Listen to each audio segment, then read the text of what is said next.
Welcome back to Christy's Science Salon. So, Mermaid Waves have been trending on Pinterest this week with reality stars like cray cray. And aren't you just so over reality stars anyhow? Well, girls, I'm here to tell you that you no longer have to twerk to get discovered. What you really need is a knowledge of light waves.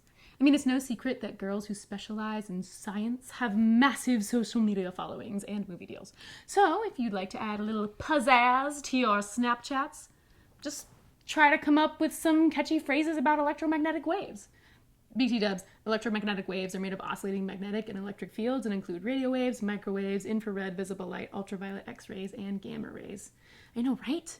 Super fun hashtags. Obviously, your followers will totally retweet anything you say about how on the visible spectrum, the blue end is high frequency, high energy, and a short wavelength. And for you Instagram-aholics, post a selfie with a blue filter to illustrate your point. Your next Snapchat could be something even more controversial, like, I don't know, how infrared has a wavelength just a little longer than what our eyes can detect, or I don't know, how the human body has a temperature that produces radiation in this part of the spectrum. And so infrared detectors can be used as night vision cameras. That is so cool.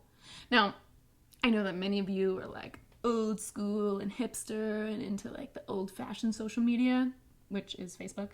And it is a good place to start a group with all those researchers in Vienna who twisted a bunch of beams of light across this one cool section of rooftops. Ooh, ask them about the classical and quantum communications in their experiment. That post is bound to get some views. At this point, you want to tag your friends in a post about how the study concluded that for the first time in the history of humans, information could be encoded into twisting light. I mean, things like grayscale images of Mozart and Ludwig Boltzmann. I know, that's so cool. I don't even have to tell you how many likes you're going to get the minute you hashtag ultraviolet. These waves are high enough energy that they are capable of ionizing atoms, breaking molecular bonds, and even damaging DNA molecules. And any more discussions about these scandalous waves, and we'll break the internet. Okay, there you have it. Until next time, guys, I hope both your mermaid and light waves are blowing up the Twitterverse.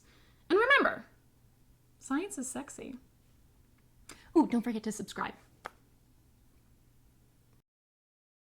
We can convert sunlight into electricity with a couple of thin silicon wafers in a sandwich. A very thin one. For decades, to get a thin piece of pure silicon, we had to saw it off a thick piece of pure silicon. The saw turns a lot of that silicon into dust. This process is fine for making integrated circuit chips for computers or smartphones because the amount of silicon used is so small.